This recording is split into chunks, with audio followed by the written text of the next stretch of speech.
Hi guys, welcome back to the channel. I've had this one for a bit. I didn't want to rush and make a video, but I also don't really need 20 minutes to cover it. So here's a quick take that took a while to get to. But before we get into that, don't forget to check this great discount for it. You can find the link in both the video description and the top comment below. Alright, enough talk, let's get right into it. So this home cinema projector has been part of my setup for about a year, and I've learned a few things I wish I'd known before pulling the trigger.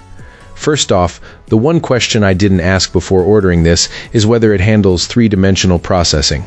It does not, which could be a deal breaker for some. If you're chasing true three-dimensional content, you'll want to keep your old equipment around. Beyond that, this projector is miles above the last two Epson 4K machines in their lineup. It handles HDR10 Plus like a pro, and the picture on the screen is astonishingly detailed. Bright with color and just as capable with deep blacks, the laser array boosts brightness and detail, and with shift glass plate technology you're getting genuine 4K at 340 by 260, and with proper gear, all of it at a 120Hz refresh rate. I cannot overstate how much detail and color saturation there is in the image.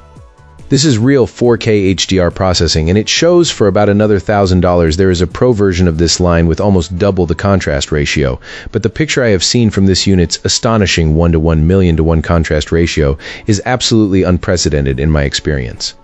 Those are the main pros, and there are several more, but be aware the one thing this unit doesn't have going for it is the same picture quality when there is too much ambient light.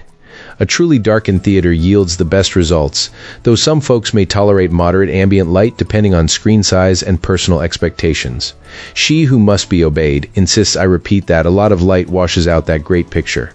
She thinks that might be important to some people, especially gamers, which I'm not.